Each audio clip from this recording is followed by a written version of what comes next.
QFT. What does that mean? We'll talk about it. We'll get there. As a kid, my dad, growing up in Southwest Little Rock, and this was before Southwest Little Rock was really, really bad, but my dad had bars put on the back of our house, the back windows, the back door, because sometimes he was away at school or for work or whatever, and he wanted to make sure his wife and son were safe, and nobody could get in the back way. Maybe they could the front, but they couldn't the back. Okay, and that was his way of protect. One of the ways that he was going to protect his family. We go to great lengths to protect our family. We lock our home when we leave. Many have alarm systems. We go to great lengths to protect our family physically, but do we protect our family from Satan? That's the question. Man and woman become one at marriage, and then the rest of their lives, Satan's doing everything he can to make them two again.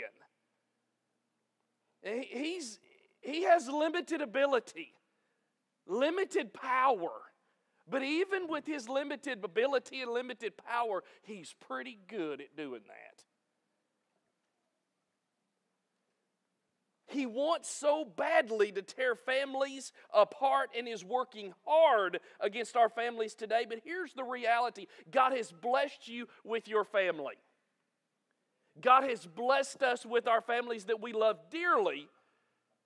So let us fulfill our roles in the family and do what we can to protect our family. We'll talk about that QFT in a little bit. My kids were on me yesterday. What is QFT? What is QFT? I said, you'll have to wait till tomorrow. So nobody knows but me. And maybe you can figure it out. It's nothing earth-shattering, but I think it's pretty good stuff. Turning to Ephesians 5. Ephesians 5, we're going to spend our time there today. A text that you should know well,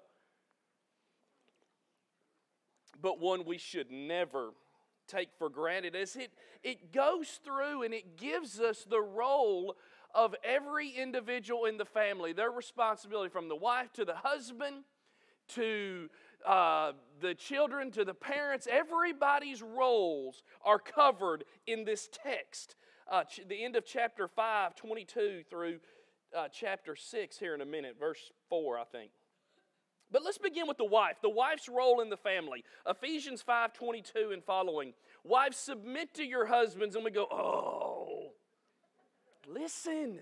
Wives, submit to your husbands as to the Lord. For the husband is the head of the wife, as Christ is the head of the church, his body, of which he is the Savior.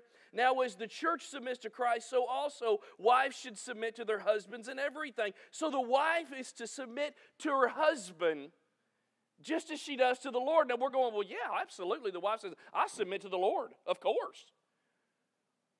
Well, as Christ is the head of the church, that's the model. We have no problem submitting to Christ. And this is another model he's given us. Wives, submit to the husband. As Christ is the head of the church, so the husband's the head of the wife.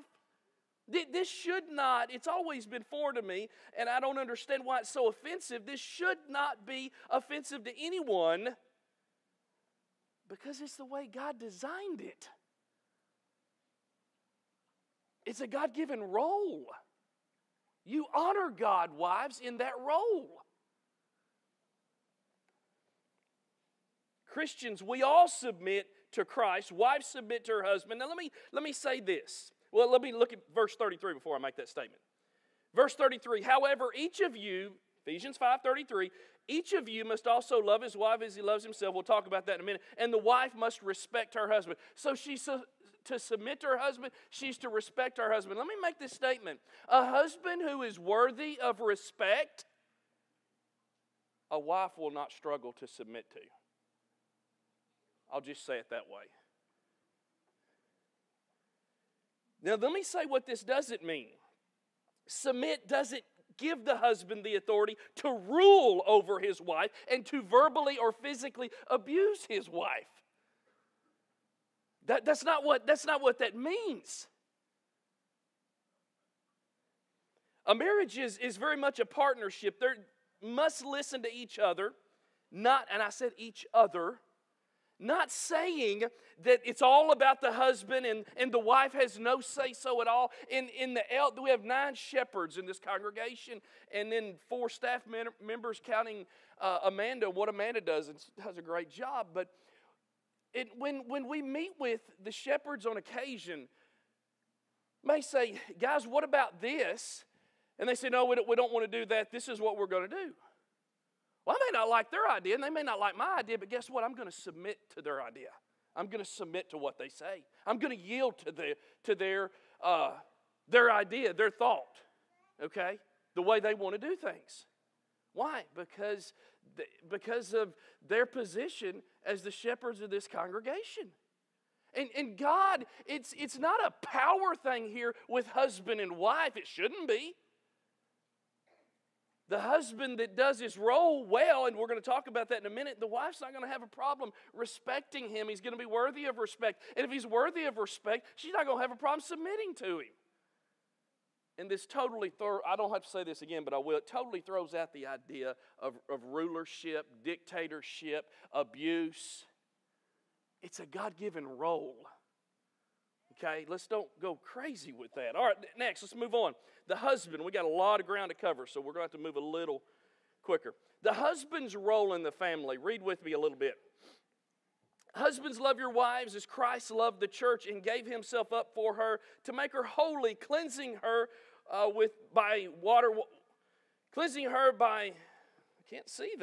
by the washing with water through the word, and to present her to himself as a radiant church without stain or wrinkle or any other blemish, but holy and blameless. In this same way, keep reading, husbands ought to love their wives as their own bodies. He who loves his wife loves himself. After all, no one ever hated his own body, but he feeds and he cares for it just as Christ does the church. For we are members of his body. For this reason, a man will leave his father and mother and be united to his wife, and the two will become one flesh. So let's stop there. The husband's role in the family, love your wife. You say, well, I wouldn't have married her if I didn't love her. Okay, let me tell you what it really is. Love your wife the way Christ loves the church. Think about that. Christ died for the church. This is a huge, incredible, sacrificial love that says, I'm going to do whatever I can for that woman. If that means die for her, okay. If that means sacrifice long hours at work, okay. I'm going to do whatever I can. I'm going to sacrifice however for that woman because she's my wife. And that's what Christ did for the church, and I'm supposed to love her that way. The husband is to love his wife as he loves himself. And somebody says, well, I don't really love myself that much. Do you eat? You take care of your needs. And the parallel is, since you take care of your needs, and you're supposed to love your wife the way Christ loved the church, take care of her needs. Her physical needs, her emotional needs. All of the above.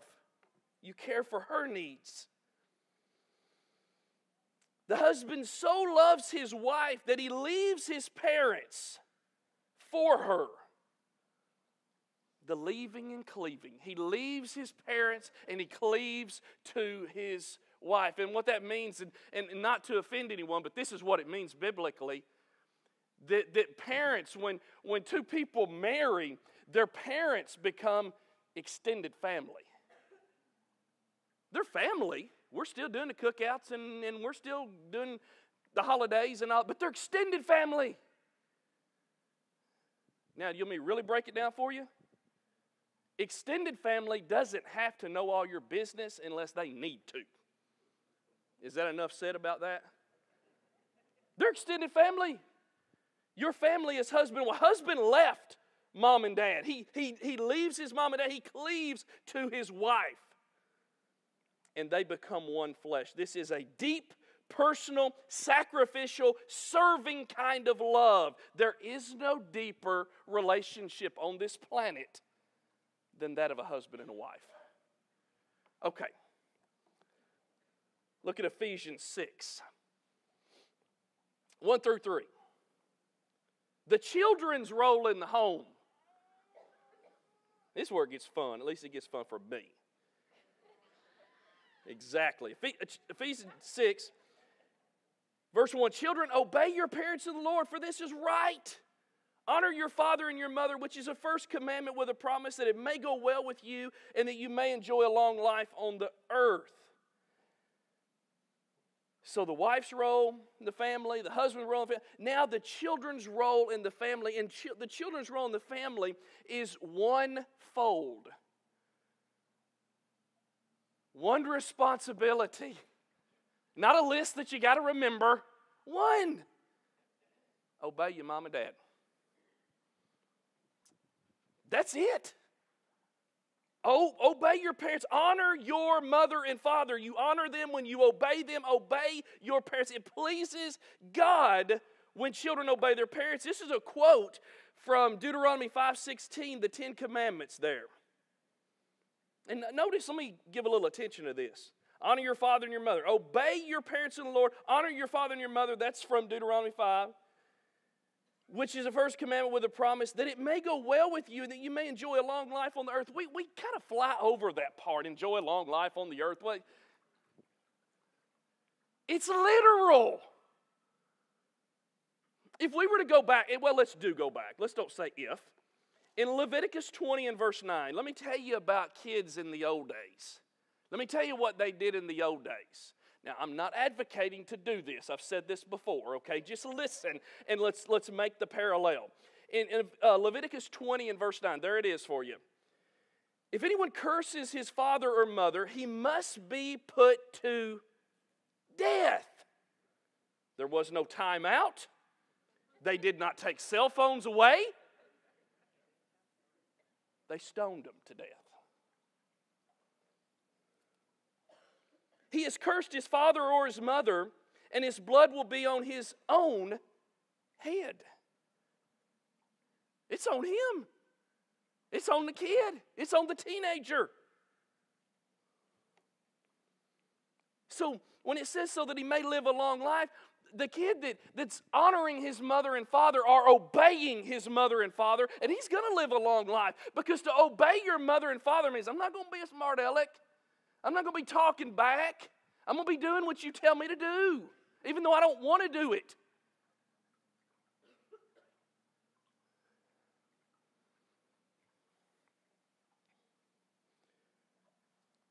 That they may live a long life on the earth. I'm not saying that that's the right approach. We're taking cell phones away today. And kids are going, oh, I can't breathe. Because that's my lifeline. And it is. That's not funny. Because it is their lifeline. To take their cell phone, they don't know how to exist. It is true. It is true. I know it's true. I live with it.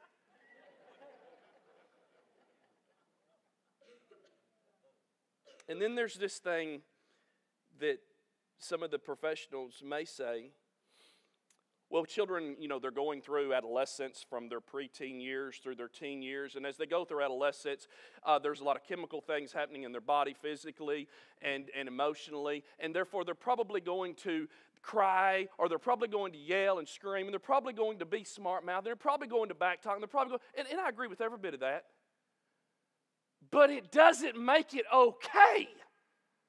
That's what we miss. Oh, teenager, puberty. But it doesn't make it okay. That's where we stop. We make excuses and say, well, but it's because of, you think we're doing favors saying that? I know why it's happening, but it doesn't make it okay. Children have a responsibility to fulfill their role in the family, and their role in the family is to be obedient to mom and dad, period. That's it. I understand their emotions and the back talking, and I've heard that and I've seen that, and it's got to be dealt with, and it's not okay, is what I'm saying. I'm not trying to sound like a hard-nosed, mean person. The wife has to fulfill her role, the husband has to fulfill his role, and the children have to fulfill their role, even as teenagers, even going through puberty. They have to fulfill their role. Friday, an 18-year-old comes into my office. Didn't know him from anybody. He comes in and he says, I'm not a believer. although I've read the Bible and I've read the Quran. Okay. And I think there was a shock factor. He really wanted to shock me bad. And I just listened to him. I said, okay, sit down. What's going on? I have no idea who this kid is. Never seen him before in my life. And he begins to use profanity like you wouldn't believe.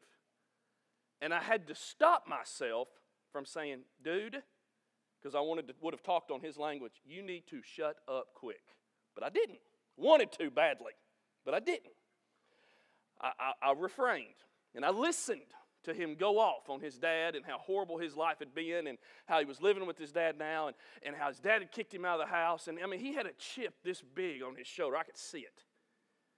And I let him go for a little bit. And I said, okay, so what's the plan? I'm going to go home to my dad's house tonight, and he's already said I'm kicked out, so I guess I'm going to be out on the street. So what are you going to do? Well, I guess I'll leave the key there. I said, so okay, then what are you going to do? I'll have to leave the key to the car he lets me borrow. So you have a job? No, sir. You have a bank account? No, sir.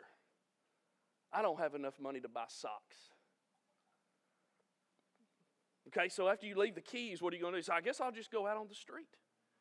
I said, then what are you going to do? I'm going to try to find a place to sleep. I said, what are you going to do the next day? What are you going to do the next day and the day after that? I said, let me tell you what's going to happen. Let me tell you how this is going to play out for you. Because he's tough. Attitude like you wouldn't believe. What's going to happen is you'll get out on the street, and eventually you'll start breaking the law because you get hungry, and you'll want a warm place to stay. And you may even do some drugs and get addicted. And eventually you'll end up in prison. You're 18, you got a lot of life to live with or live for. Let me say this. This is my advice.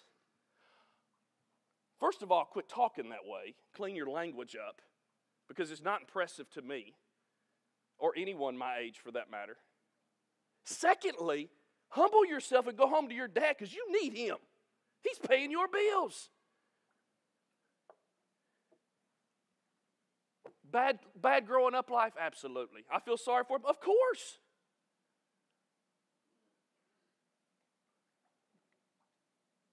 But his dad's paying his way. Obey your parents. Let's move on. Ephesians 6:4. The parents' role in the family. He addresses fathers, really, and I'll make a statement about that in a bit. But he says, fathers, do not exasperate your children. Instead, bring them up in the training and instruction of the Lord. So the parents' role in the family, he mentions fathers and not mothers, and I believe simply because he's already said the husband's the head of the house, the head of the home, if you will, the head of his family. So I think that's why he really highlights fathers, but both the father and the mother play a huge role in the raising of their children in the Lord. And the idea of training and instruction refers to a hands-on type of training. I've said this so many times before. Here's the question. What are you teaching your children by your actions? Because our actions teach them so much. Listen, just listen.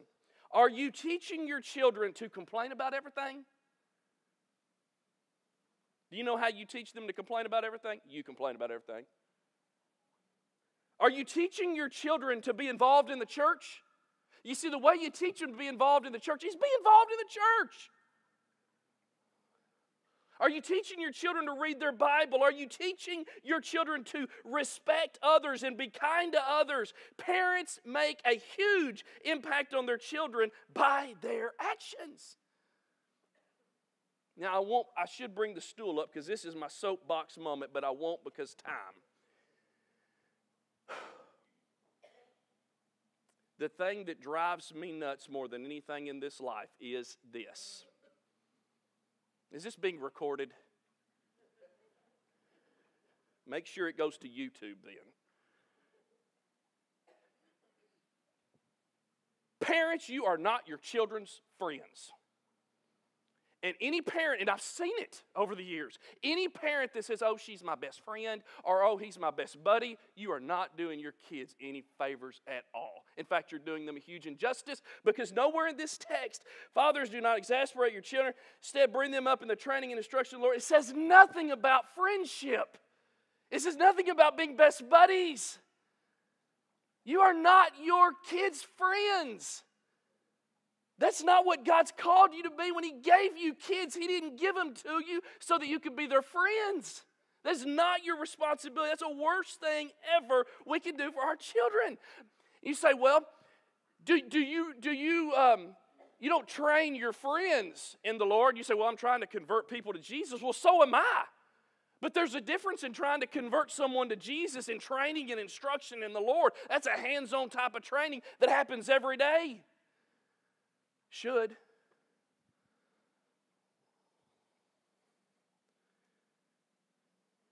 The wife submits, the husbands love, the children obey, the parents lead and train in the Lord.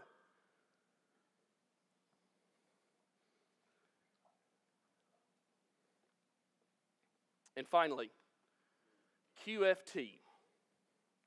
QFT. Anybody know what it is yet? All right, don't say it, just wait. QFT. Protect your family. Each of these family roles, everything we've talked about, from the wife submitting and respecting to the husband loving to the children obeying, every single role takes something. Time. Every role takes time. What does it mean? That's exactly right. Not earth-shattering, not anything brilliant. James chapter 4, listen, 13 and following. Now listen, you who say today or tomorrow we will go to this city or that city, spend a year there and carry on business and make money. Why? You do not even know what will happen tomorrow.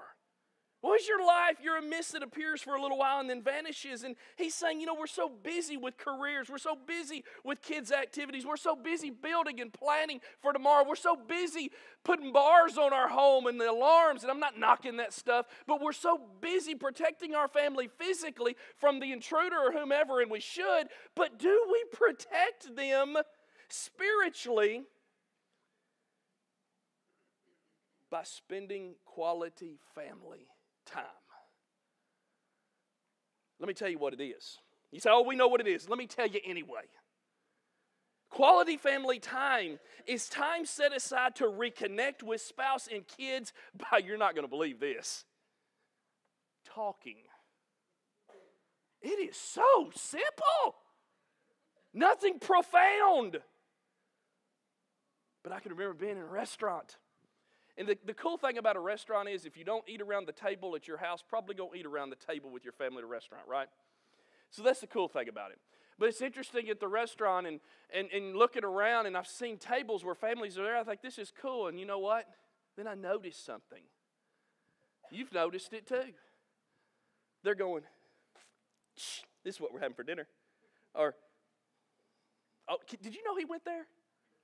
They're checking everybody else's life out. They're involved in everybody else's life on social media, and they are so disconnected with the 3 or 4 or 5 people sitting at their table that they're supposed to be most in love with. That's not quality family time. Quality family time is talking and finding out what's going on in the lives of those you love the most. There is a personal attack against our families. We need to worship together. We need to pray together. And folks, we need to make quality family time a priority. I think Satan is so successful because families are so busy. They don't have time for QFT, quality family time. Who has time for that? Time we get home, it's bedtime.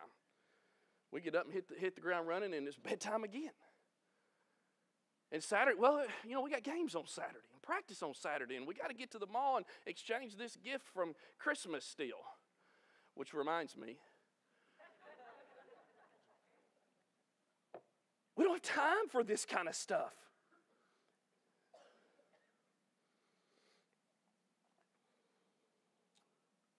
we need to slow down. We need to stay home. And we need to talk to our spouse and kids. One of the biggest problems facing our country today, maybe our world, but our country today, is the family is not a priority that it used to be. I love the extracurricular activities. I love being involved. I love to have things going on. But sometimes we gotta put on the brakes and just spend some time reconnecting.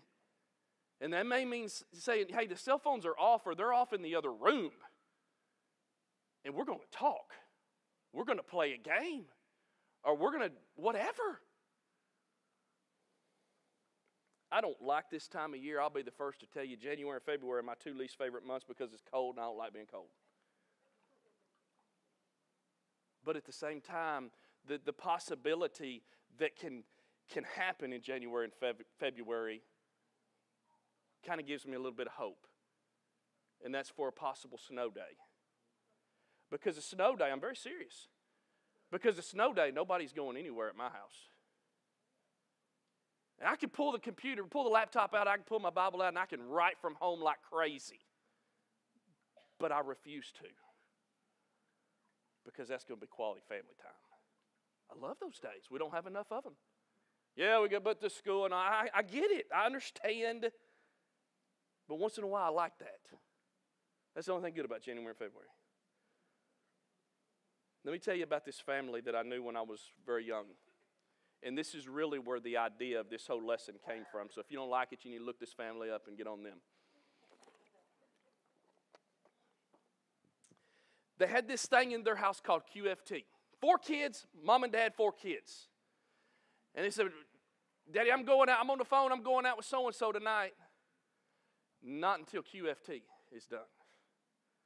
Daddy, I'm going down to the basketball courts, not till QFT. Daddy, I'm starving. We got to eat. Okay, guys, we're going to have QFT at 6 o'clock, and then we'll eat dinner, and you can disperse and go do what you're going to do. And what they would do, the TV was off. Many times the 4 of them would gather on their stairs.